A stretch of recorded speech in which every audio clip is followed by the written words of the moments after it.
Good afternoon, everybody. Happy Sunday, and welcome to another edition of On the Frontlines with Christie Hutcherson.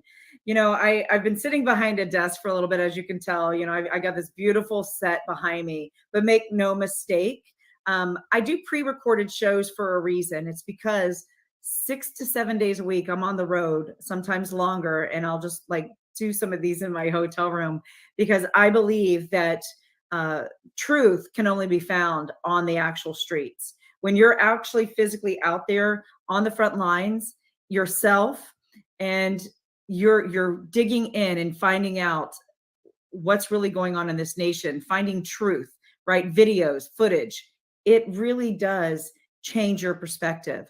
And today I'm going to have an incredible guest on. You are going to want to share this. I need you to share this message to all of your social media platforms. I need you to tell people everywhere to listen to this next guest. That's how important this guest is. It's Sheriff Brad Coe. Sheriff Brad Coe is a sheriff on the front lines, defending and protecting our borders every single day. And it is a tough job right now under this administration and these policies. I am going to bring him on in just a minute, and you are going to literally be hanging on our conversation the whole entire 50 minutes, and it's going to go fast. But I say every single Sunday, the power to save the republic, not the democracy, because we're not a democracy. We're actually a republic. And the power to save her is in your hands. What are you going to do about it? You have to act. You have to engage. You have to educate yourself. You have to pray. But when you're all done doing the praying and educating, you need to get up off your knees and you need to walk out your door and you need to do something. Everybody needs to be in the battle because that's what we're in. We're in a battle. This is a battle against good versus evil. What happens at the border is pure evil. The human trafficking, the drug trafficking, the weapons smuggling, the terrorists, the rapists, the murderers, the organ harvesting. Yes, organ harvesting, live organ harvesting. They kill people while they're still alive for their organs. This is disgusting. They're profiting off the backs of human beings, and they don't care. This government does not care. They're aiding and abetting and handily working with our enemies, the cartels, the TCOs, China, and others. The solution to saving this America is in your hands. And we're going to talk about that. And we're going to give you things that you can do and some projects that Women Fighting for America is spearheading right now with some incredibly brave sheriffs. We're not going to get into all the details, but we're going to give you an overview. Your wallet is one of the most important things you can do to take back this country. Your wallet is powerful. You need to stop shopping at companies who literally have ill intent to destroy our country.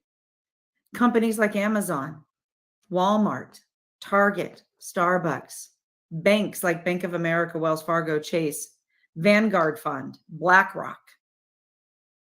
These companies are evil companies. And the Christian community out there, if you believe what you say you believe and you want to follow the principles that God has instilled in us, you won't shop companies that support evil agendas like abortion, LGBTQ, transgender surgery, CRT, and school pornography, the demise of this great country. Because when you don't act in the proper way, you are acting one way or the other. It's not easy and it's uncomfortable. So we've made it easy for you. Here's some companies that you can right now switch to. Patriot Mobile, patriotmobile.com/WFFA. patriotmobile.com/WFFA. Use that promo code. You're going to get free activation. More importantly, it's where all of the patriots go to make our phone calls. It's just like AT&T and Verizon. You have the same service. It's good all throughout the United States and the world, even Africa. Believe me, I've used it. It works. Please make the switch. They support pro-life, First Amendment, the First Amendment, the Second Amendment, our first responders, and of course, our next guest, like law enforcement officers, Brad Coe. Patriot Switch is another company. Patriot Switch. You can go to our website, patriotswitch.com. And again, you have to use promo code WFFA, Please. Buy your products from them. They have incredible facial products. They get rid of all of the SC Johnson products, which is a really horrible company. They also have a place for you to buy beef that is pure organic beef that is not injected with these mRNA vaccinations. You can get your beef from there as well. Out of Texas, by the way. Good old Texas, where my next guest is from. Bridie on TV. Thank you so much, Bridie on TV. I could not do this without Bridie on TV. Go to the Bridie on store, Bridie on, and use promo code WFFA. It lets them know you're listening and you're supporting us, because this is a station where you're getting educated and you're hearing the truth, where you're not going to get anywhere else. All of us need to do our part, and these are easy things for you to do from the couch. And now, without further ado, I'm going to bring on somebody who I admire so much. I met him over a year, almost 2 years ago. We were doing some stuff at the border with him. We brought our equipment in, and we were helping him do some night missions and capture the bad guys. And it's a pretty funny story. So we will kind of maybe tell that funny story. It was funny, but not funny, but it was. But I admire this man. This man fights every day, not just for the constituents of his county in Texas, in Kinney County, Texas, but he's fighting for you, everybody, the American people. And he's willing to put his own personal reputation and life on the line to protect and defend this great nation. So without further ado, here's my dear friend, Sheriff Brad Coe. Hey, Sheriff, how are you doing today? Trying to be here. I have to turn my mic back on. So, I'm good. How are you doing? I am excellent. How's it down there in Texas? Right now it's hot and humid. We're expecting today to hit heat index of about 120. Oh, whew, that's hot. Yeah, I'm from the great state of Florida, so I understand that humidity, but it doesn't. It's a little different there in Texas. A little stagnant down where you are at the border. Yeah, we're really not used to the humidity, so yeah, it's a game changer. So you know what?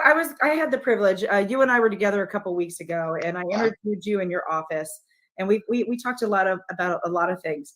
I want to tell the audience though, you and I met because I reached out to you.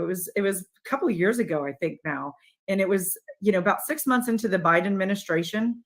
Because I do remember that, and there was so much stuff going on. I've been one of the first people down at the border. I've been down there for over 3 years, reporting the whole holistic what's going on. And I remember you were deputizing a whole bunch of people, and you were getting so much flack about this. So I called your office up, and you took my call. You are so accessible. You took my call, and we had this great conversation. I'm like, you know what? I want to come help you. Can I come? And you were like, come on, Christie.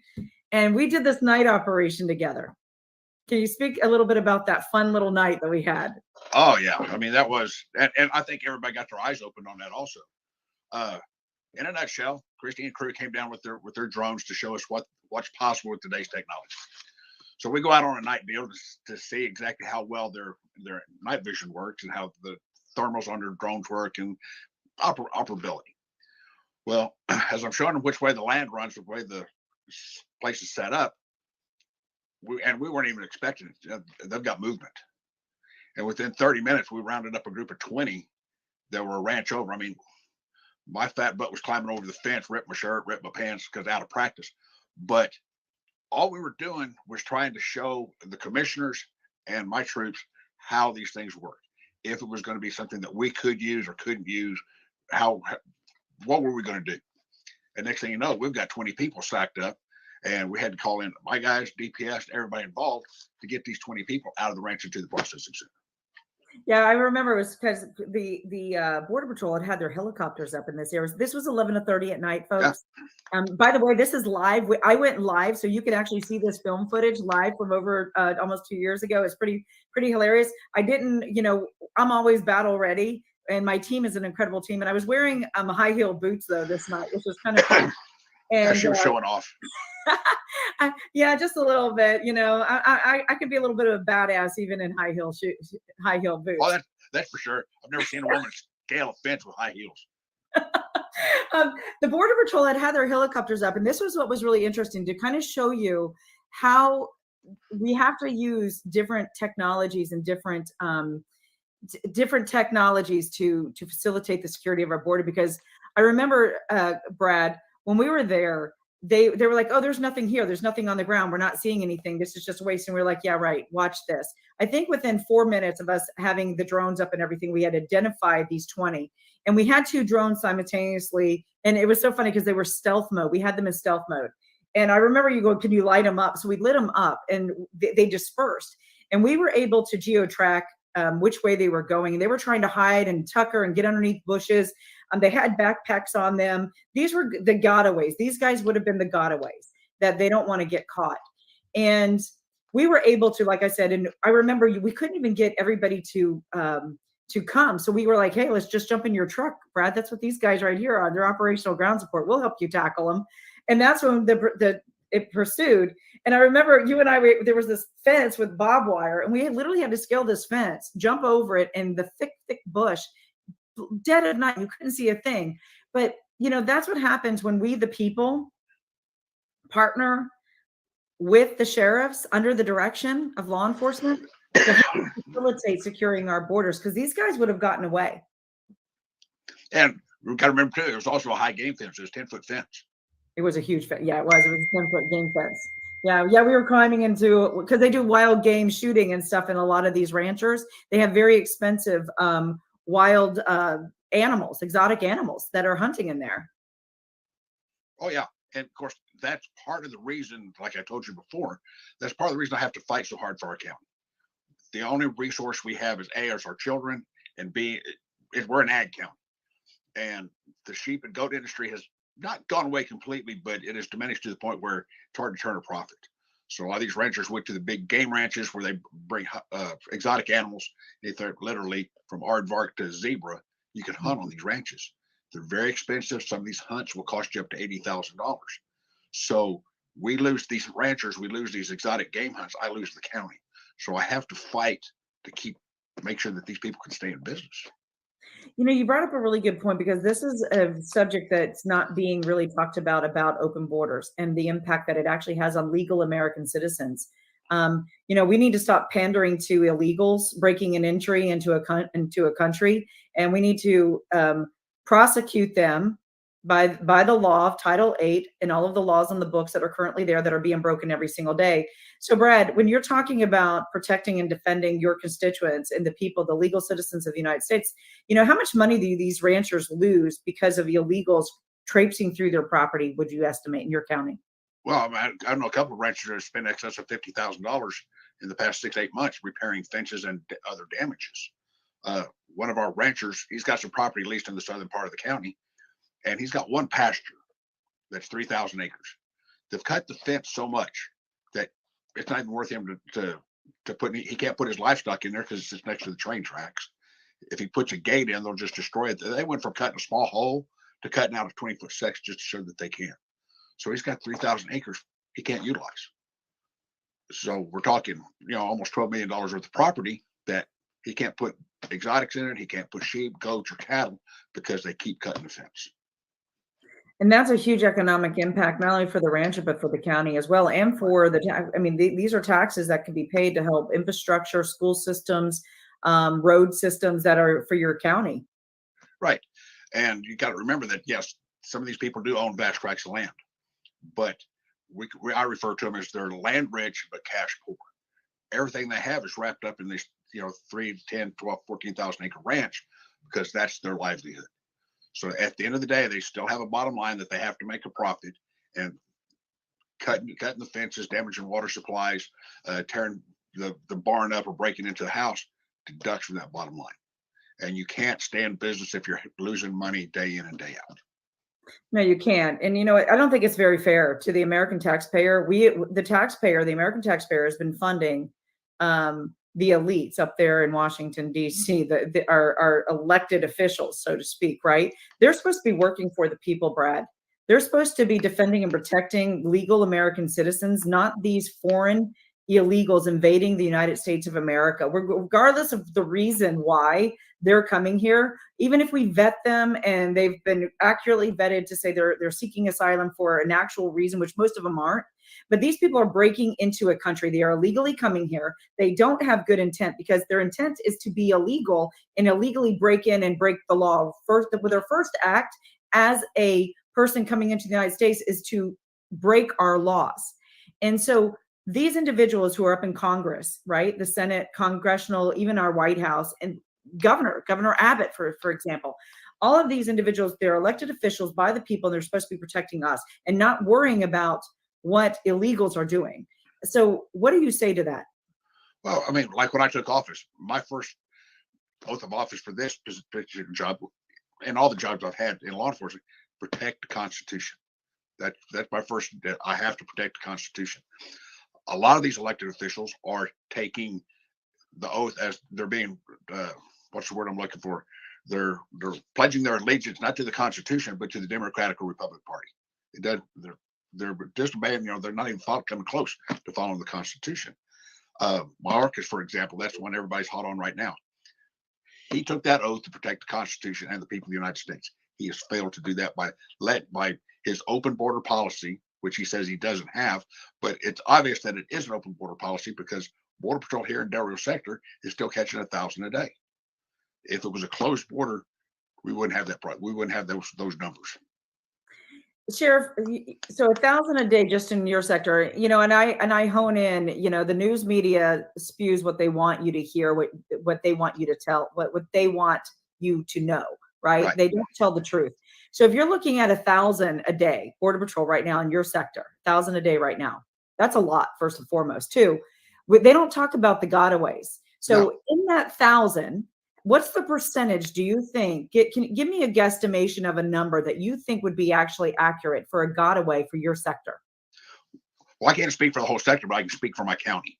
I've got X number of game cameras strategically located throughout the county that I go through every night to see how many people are on these cameras.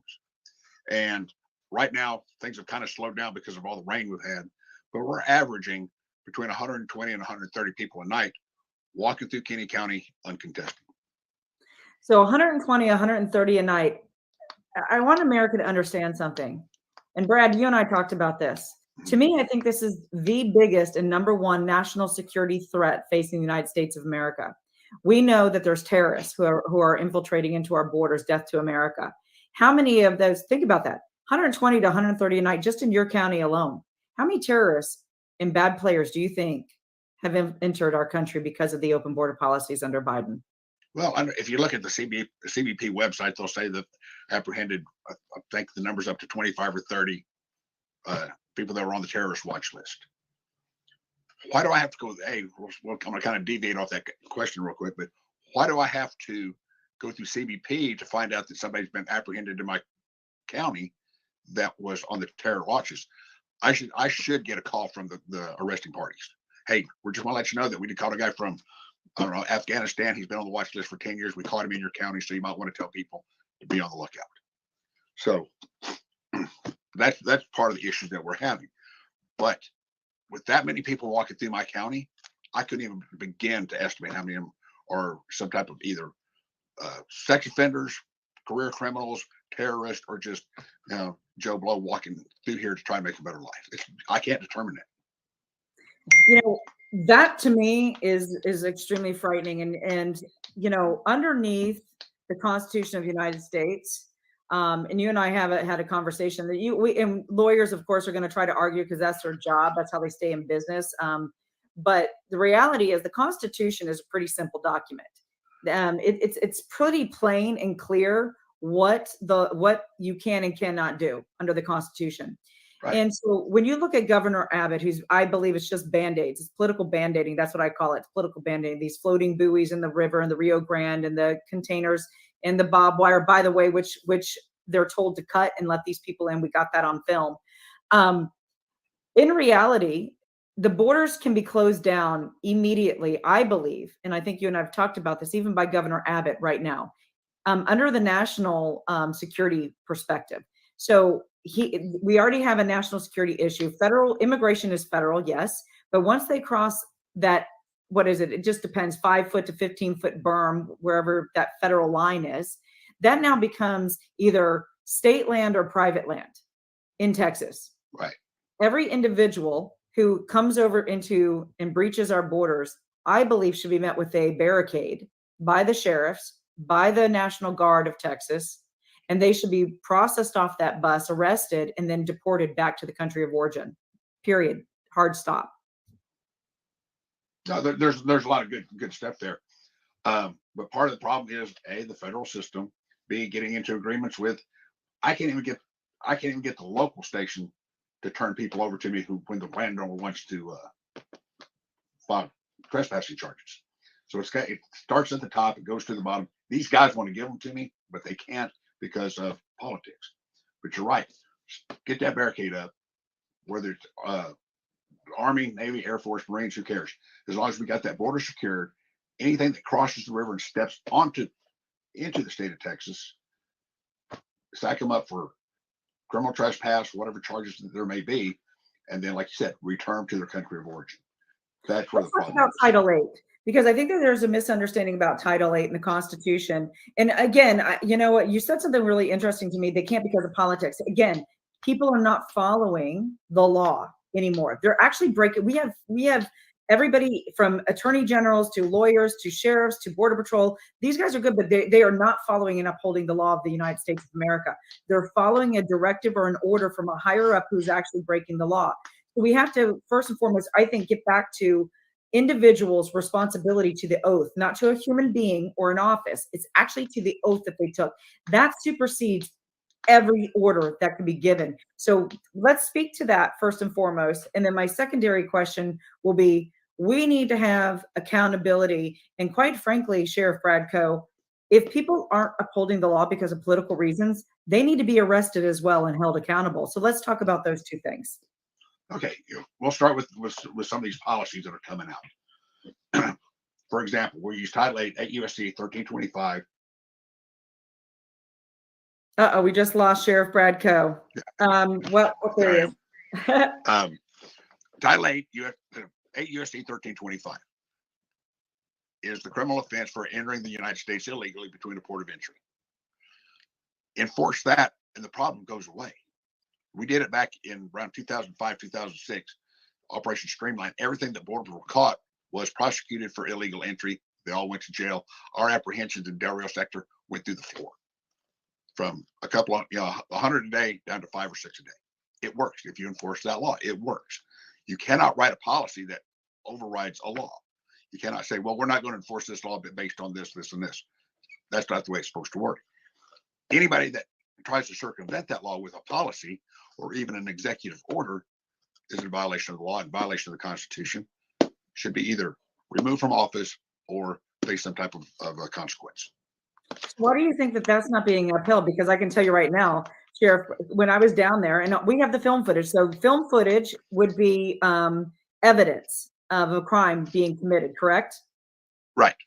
Okay. So I was down at the border, and you joined me a couple days later after I'd been down there and filming this. And so I was filming hundreds. They had five buses underneath the port of entry. Literally, you know where I'm talking about. So they have this bridge, and on top of the bridge is the port of entry. That is where Title 8 says, if you want to try to come enter the United States of America for whatever reason, asylum, whatever that is, you have to go up there through the port of entry and turn yourself over and go through the process, the legal process. Instead, they were coming underneath this bridge where we had every single office and agency in the state of Texas was there. DPS, Border Patrol, Sheriff. I mean, they were all there. A National Guard. There was numerous vehicles, probably 20, 30 vehicles, and they were armed. There was a barbed wire along the river, and the higher ups called into the Border Patrol, and they told them to cut that barbed wire fence and let these hundreds and hundreds of illegals come in underneath this bridge. We have this all on tape. Yeah. Then we started seeing them coming over and putting them on the buses, and then we have the film footage of the bus passing by. We have every single person. We've got them on tape. We've got some of their license plates for our own agencies.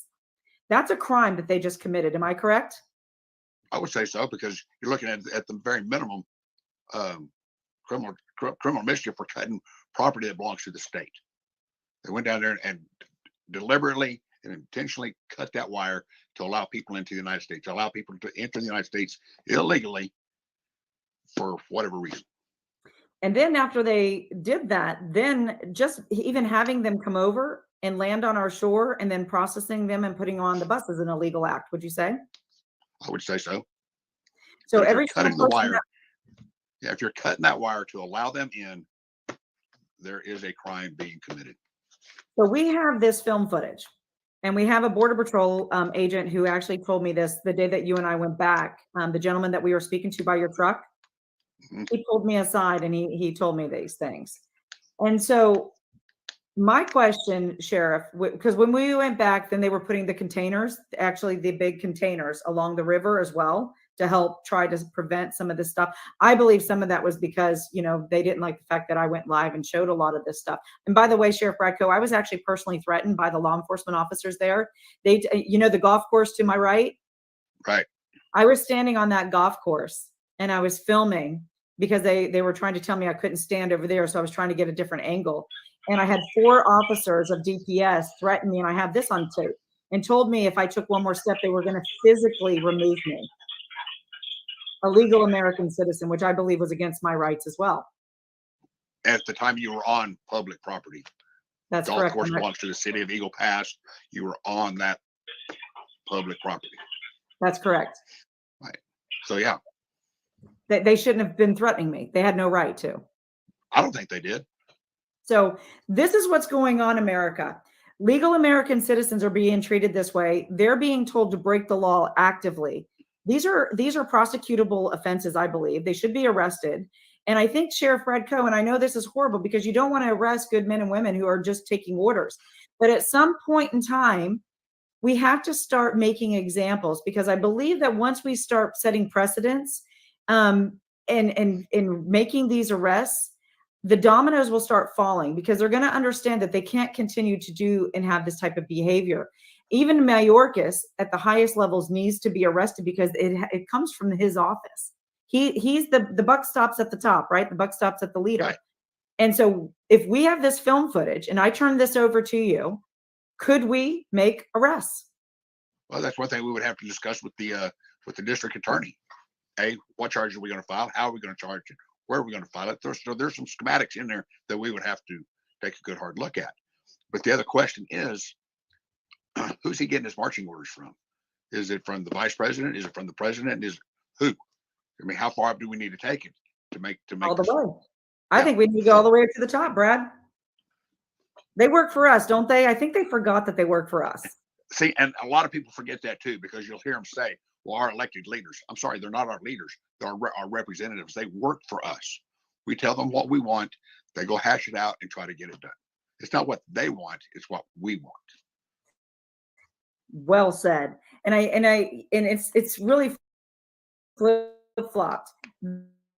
They have made this where they feel we're insignificant and what we want, and the Constitution doesn't matter. All the way have criminals, rapists, murderers, pedophiles, drug dealers, terrorists, you name it, flooding our borders. And let's talk about the strain that it's had on your county financially, because I know, for example, New York City right now is housing over 70,000 illegals.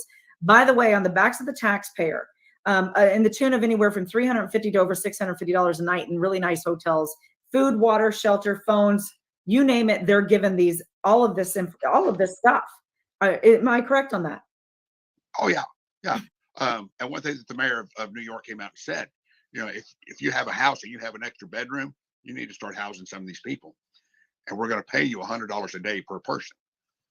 All that is doing is opening up the floodgates and encouraging some of these, lack of a better word, slumlords to push the residents out of their building and house these people at our expense, $100 a day per person.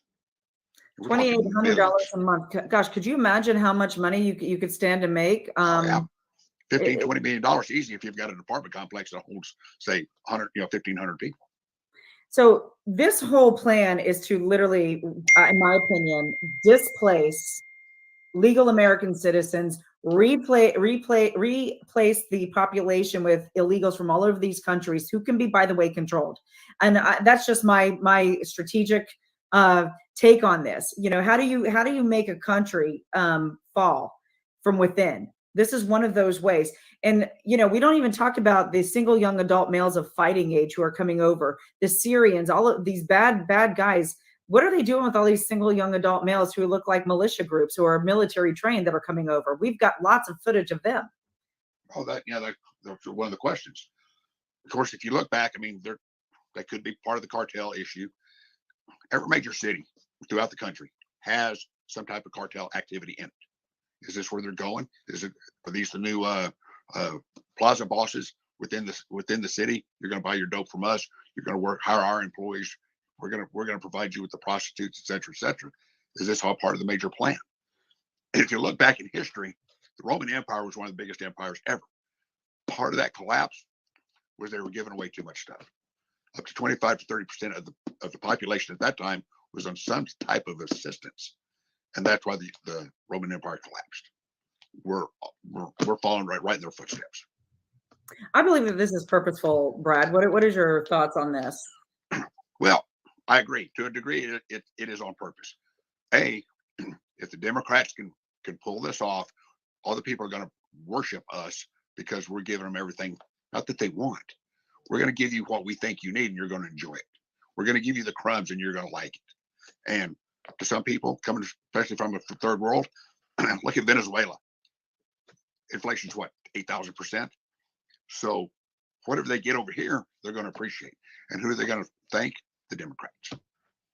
That's right. I'm glad you brought up Venezuela for a second, because I want to talk to you about this, because this is one of the threats, imminent threats, I believe, is facing the United States.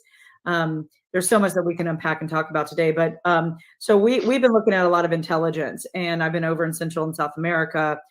We discovered a tunnel, by the way. Tunnels exist. They've been in existence for a long time. But there's a particular tunnel in Yuma, Arizona that kind of stood out to me. And we actually discovered two more just like it that they were being very secretive about and keeping closed. I was with my dear friend, Police Chief Rich Jessup. He was in St. Louis County. He's been displaced with the new Democratic mayor, was forced to retire because he was like you. He had cojones. And so we were riding along, and we came upon the tunnel that was accidentally discovered. The tunnel there was a big concrete truck that was doing some work along the border. And this is a heavily trafficked border area. The gate goes up and down. There's like a little small gate in between the berm, between Mexico. Then there's a housing complex across the street, residential. Well, the concrete truck Brad. And so they were like, well, that's odd. Well, of course, they discovered this highly sophisticated tunnel. It's 25 feet underneath the ground. Had fortified wall ceilings, fiber optic system, rail system, ventilation, air conditioning. When the day that we were there, Washington, D.C. was there. They had scientists inside this tunnel, and they had it highly roped off. We have, again, a video of this with fencing around it. You had a closed little non-discrete building that went down into the tunnel. And we had a 3-letter agency there, and we also had a Homeland Security. And first and foremost, my team understands tunneling. That's one of their skill sets. So there is no way with the sensors in this particular area that our own federal government didn't know that this tunnel was being built there. There's no way. It was 4.5 football fields long. It's huge. Started in a warehouse in Mexico and came up in one of the houses in that community. And so we believe that they were looking for particles. Why were the scientists there? They were looking for something. It could be nuclear, it could be anything, dirty bomb type material, whatever. But when you look at Venezuela and their relationship with Iran specifically, they have a relationship with China, but they're very close and cozy with Iran. They just actually signed a treaty with Iran for all sorts of stuff, for agriculture, food, gasoline, all sorts of oil, things like that. And so we know that the Venezuelan government, there's flights from Tehran going into Caracas, and these Qud forces and Iran's Revolutionary Guard are flying into Venezuela. And we've gotten the intel that they're now giving these Iranians Venezuelan passports to make it look like they're Venezuelan citizens. I believe it's not a coincidence that we're seeing a massive uptick in young Venezuelan males specifically coming over the border. I believe that a lot of these are Iran's Revolutionary Guard and Qud forces. This is very dangerous. Yeah, they could very well be. I get a report from some of the CBP personnel, and on average, their number one apprehension right now is Venezuelans. It looks like, by everything I'm seeing, they're averaging between 600 and 700 a night. And what are the percentage of males in that group? That part's not broken down, but I would say 8% at least, minimum. Shouldn't that tick some kind of red flag? You would think. I mean, as a sheriff, as a law enforcement officer, does that bother you or worry you that they're affiliated and close friends and ties with Iran? Iran has said they want to destroy America. They have flights daily from Tehran into Caracas, Venezuela. And then it's not an accident or a coincidence that all of a sudden we're seeing this massive uptick in young adult male Venezuelans coming over our border. Well, of course, one of the things you have to consider is we do know that their economy's in the tank. B, they're coming up here, they're turning themselves in. So that's one of the few things that on my end, I will never see who they're apprehending, because we have yet to arrest anybody in a smuggling load or walking through the brush that's from Venezuela. Yeah, so that's exactly what I'm talking about, because they're given legitimate legal passports to be able to come here.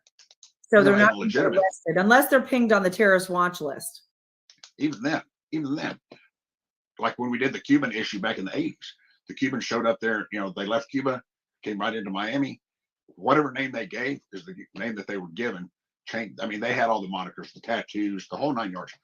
Pure prison people. Whatever name they gave us, we had to accept as their given name. So if they're flying in from Iran into Venezuela, change the name, official passport or semi-official passport, we don't know. They will not show up on that terrorist watch list because we don't have their fingerprints, photographs, or so it's just a quick change of identity in Venezuela. We're not vetting. We don't even know how many terrorists we're allowing in in the front doorway that they're processing, because we're not processing them properly. So we don't even know. This is very frightening. So it's just hurry up and get them. Sheriff, you're freezing up just a little bit. So what tools do you need? What is your concerns? Let me ask you this. I know when I was with you a couple of weeks ago, you had 500 arrest warrants on your desk of illegals who didn't show up for their court dates. And unfortunately, Sheriff Bradco, you're freezing up a little bit. You're freezing on my end. Can you hear me okay? Yeah, maybe my phone. Yeah, I can hear you fine. Okay, perfect. So let me ask you this. What are your biggest concerns right now with open borders? Well, right now is keeping them out of my county to save my ranches, to save the personnel that own the ranches, to just keep my county secure. That's my number one goal. And number two is trying to work with some of these other legislators in other states to help us solve this problem. Now, granted, I've got Galveston County here, Goliad County has been here.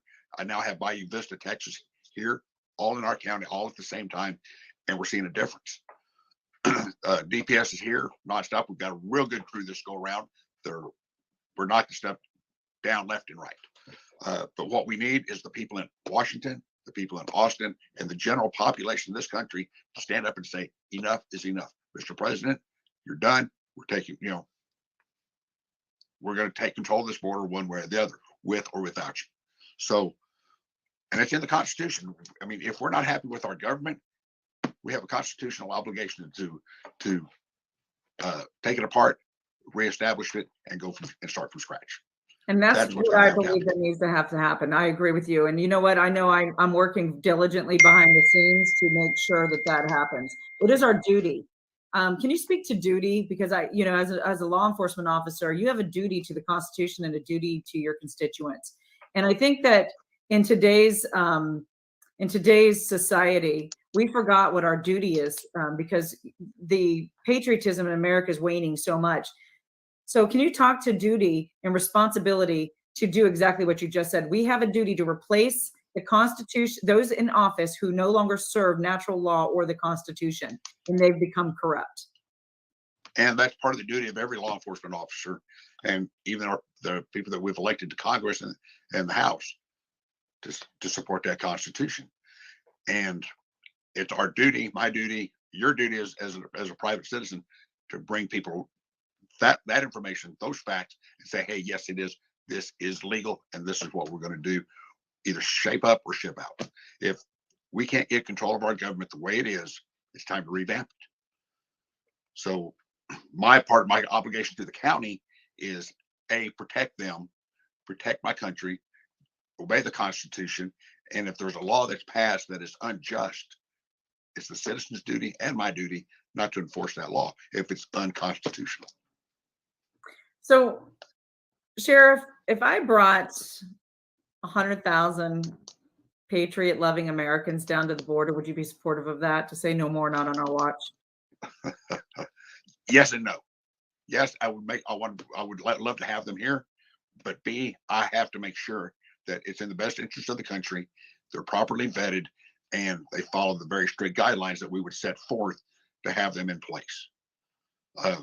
We had a crew come through here, loved the guys to death. They showed up when I was on the that had serious felony charges and felony convictions. So we had to kind of say, guys, we can't use you. I'm sorry. I appreciate your effort, appreciate your service, but with convictions, I can't use you. Well, okay, so we're talking about a couple. I agree with you on that. No, I'm not talking about deputizing all, but you do need to deputize a whole bunch of people, and they have to be properly vetted. We can't have hotheads. What happens at the border is very serious stuff, and the last thing we want is anybody on either side to get hurt because somebody didn't have a cool head. But if we had a peaceful protest along the border, we had a convoy of truckers and bikers and patriots who love this country, who are peaceful and want to come down. A peaceful protest is guaranteed in the Constitution. Don't you think that would be powerful? Yes, we can have a peaceful protest, but once the rock, what's that? Don't you think that would be pretty powerful? Once they start throwing stuff back and forth at each other, oh, it would. It'd be huge. But the other thing we got to look at is we show up with 100,000 people. We're going to stand on the border. We're going to protest this. Hey, the infiltrators, Antifa, everybody that wants to disrupt it. And then the next thing you know, you got the FBI down here wanting to arrest all of us for standing on the border. I'm in contact with an individual who was outside of the Capitol building watching on January 6th. They've been terminated from their job because they were there. Weren't participating in anything. They just happened to be watching from a distance. Which is unconstitutional, by the way. Yeah. Oh, exactly. But that's one thing we have to be, make sure that we are compliant, that we keep the peace, we protest, we do it in a strict, orderly manner. And I think we're louder that way than if we try to disrupt and blow things and tear things up. 100%. We're not the BLM and Antifa. I believe that we have the right to assemble and to protest our government, and also, but we have to do it peacefully. If I were going to do this, because I was at January 6th. I spoke on January 5th twice. I've been called all sorts of names for standing up for my Constitution. I was talking, you'll love this. I was talking about our foundation of this nation and our founding fathers, and they decided it was time for a revolution because there was tyranny. And my speech was taken out of context, of course, by the liberal media, and the horrible article. But I called for a revolution, by the way. I called for a revolution on that stage, and I said, "Are you ready for a revolution?" But the revolution was in the context of the foundation, the framework of our Constitution, the legal way to do it, the peaceful way to do it. And so I think it would probably be very, very powerful if we set the parameters very strict. I would also work with local law enforcement like yourself and other agents, and also private security, to make sure that we did not have infiltrators, and that if there was anybody who immediately started to disrupt anything that looked remotely like a setup or somebody trying to sabotage the event, they would be removed immediately. Because you know what? That's what they want. And we just, as American citizens, I think we need to be brave enough and fearless enough to stand up, because I believe, Sheriff Bredko, January 6th wasn't about President Trump. January 6th was the elitists who have hijacked our government and our Constitution, saying, we own you. And if you try to gather in these numbers ever again, look what we can do to you. And we're going to arrest you illegally, by the way, put you in prison without due process.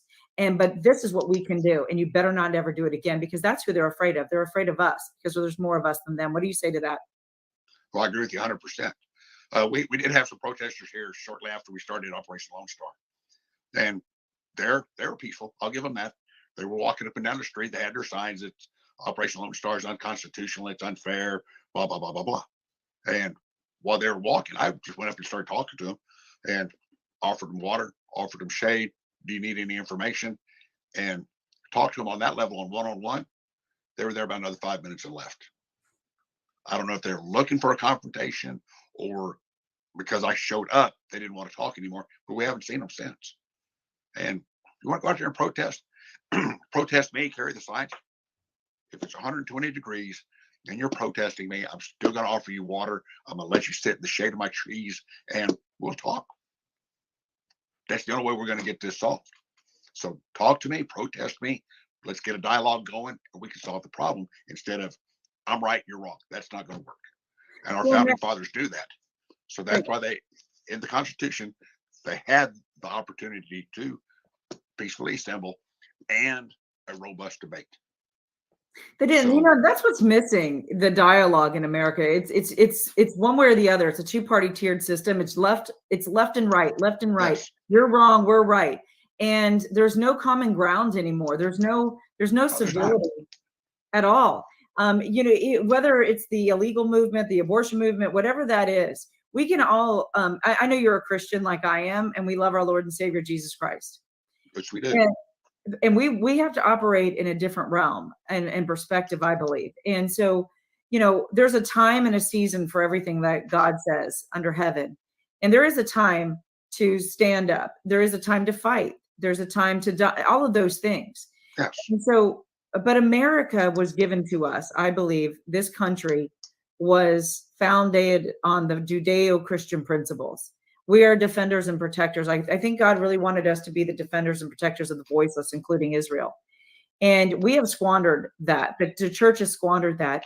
And so having open dialogue, and even if we agree or disagree, we need to come together in civility and peace. And we can stand on opposite sides, but be able to do it without throwing blows. And I agree. I mean, of course, I'm going to date myself here. When I was a kid, there was a cartoon. It was the sheepdog and the Wile E. Coyote. Oh my God, I love that. Remember, they were buddies, but as soon as Yes. they clocked in, they had to fight each other. But at the end of the day, they went home together. We'll see you tomorrow, but yeah, okay, man. And that's the way. Of course, it took me a while to figure that out. But I come to work, I do my job. You go to work, do your job. We may be on opposite ends of the spectrum, but at the end of the day, of course, this is Brackettville. We're a small community. I still have to go to the same restaurants you go to. I still have to buy my groceries at the same store. We can be civil in the store. We can talk. How are the kids? How's your husband? How's this, that, the other? But when it's time to work, we work. And I learned this also working with defense attorneys. I thought I was supposed to hate defense attorneys. But come to find out, a lot of them aren't too bad. They'll talk to you. They'll work with you, et cetera, et cetera. But as soon as you get in the courtroom, you're supposed to be enemies. But after court, everything goes back to normal. And we can agree to disagree. We can have our arguments, whether it's abortion, whether it's the Second Amendment rights, transgender, whatever the case may be. But at the end of the day, you and I can still go to dinner. We can still show up at the same barbecue. We don't have to bring politics into everything. I see your kids like this. Well, my grandson likes to play this game and have that common ground. But nobody wants to do that anymore. No, they don't. So, Sheriff, what do you think? What do you think is one of the biggest obstacles for you right now, being able to uphold the oath of the office that you took, making the arrests that need to be made? What do you think's restraining you? Well, right now, I'm not being restrained by much. I mean, we are going through with the prosecution. We're going through with the apprehension of smugglers. We're prosecuting the smugglers to the fullest capacity of the law. I've got a district attorney who works with us very, very well. She takes every case that we present to her, and she is doing her best to keep ahead of the game. I'm getting support from the governor. I'm getting support from some of the other sheriffs. I mean, Galveston here, Goliad, et cetera, et cetera. We're getting the support. We're at the tip of the spear. We started this. I'm not going to back off until I'm either retired or voted out of office, either or, whichever comes first. But we're getting the support. We're getting the coverage from y'all. But the thing is, we never hear from, of course, I really don't want to hear from CNN or MSNBC. But since the election's kind of gone away, Fox News hadn't been around much ever since Tucker Carlson departed ways. I'm still hearing from you. I'm still hearing from Newsmax, News Nation, et cetera, the ones that are not afraid to tell the truth. NBC, CBS, ABC, nowhere in sight. That's what we need. We need the major news coverage, plus y'all, plus the little guys, to stand up and say, hey, we're tired of the BS. This is what's going to happen. This is what's going on, and this is what can happen. So I thank you all very, very much for doing this. But if you tell two people, they'll two people on and on and on. Maybe we get our point across this election. Yeah, I agree with you. You know, the border is very serious. We didn't even get a chance to talk about the humanitarian part of it, the rape, the little children who are being raped, the little girls who have. Well, do we have time for this one last comment? Yes, absolutely. Go ahead. We have 3 minutes. Okay, I can do it in 2.5. Yesterday, we got a call from a group of aliens that were crossing through the county. One of them was in deep distress. Border Patrol got up there. We got up there. The guy passed away on us. Dehydration, 32 years old. Now, how humanitarian is it to let this group of people walk through the country, heat index 115, 120, and die, leaving a family behind in Mexico, where he was from? Family members over there lost somebody, and he's got friends and relatives over here. Now, that individual we happen to find, we can return his remains to his family. But what about those that we don't find? What about those that are out here dying alone? Nobody knows where they're at. The family doesn't get closure. Family in Mexico, Guatemala, Honduras, they never know what happened to Bobby. Did he die? Was he killed? We'll never know. And that is not humanitarian. No, we're doing this for humanitarian reasons. That allowing this person to enter the United States and die is not humanitarian. Well, I believe that this administration has murder, rape on their hands, blood, literal physical blood on their hands because of the policies. Yep. And that alone, I mean, there's got to be some way that we should be able to hold accountable President Biden, Kamala Harris, because she's the border czar who's never really been to the border, accountable for these deaths and this murder and the rape. Well, she's been to Taco Bell, so that's close enough to the border. But no, I mean, we've taken two statements from females here in the past week that they were raped in Mexico on their trip up. And granted, we feel bad, but there's nothing we can do because A, it's outside our jurisdiction, but we did document it. Yeah, really quick, let me ask you, how many rapes of young women and children do you think is going on from your estimate? Probably hundreds a day, and that may be a low level. Yeah. How many kidnaps do you think are happening, and how many children are being disappeared? Oh, thousands. Yeah. So kidnapping, disappearances, murder, rape, all of the drugs, killing our own through fentanyl, weapons that are coming over, terrorists that are coming over. So America, let me tell you something. The sheriffs have to face this every day, and unfortunately, they're understaffed, undermanned. And you heard Sheriff Coe tell you himself, we don't have no matter how many thousands of terrorists and these players have come in. Right. This is very serious. But by the grace of God, patriotism, and a lot of caffeine, we'll fight the good fight. Thank you, Sheriff Brad Coe. I cannot wait to work with you on our project that we've talked about a couple weeks ago. I do want to follow up with you. If you could just let me know when's a good time. So we can talk about how we can partner and secure our freedoms and our liberties in the Constitution. So thank you so much for being brave. Thank you. God bless you. God bless you. Y'all take care. Have a good weekend. You too. Happy Father's Day. Oh, well, thank you, ma'am. Talk to you soon. Take care. Thank you guys so much. I mean, Sheriff Brad Coe is just this incredible sheriff. So we need to duplicate individuals like him all over this country. He's the type of sheriff we need to put in office. He's a constitutional sheriff. He has a higher power that he listens to and is beholden to. He believes in the power of the American people. He believes in in freedom and liberty. He believes in the rule of law. He wants to stand firm and protect and defend the Constitution of the United States.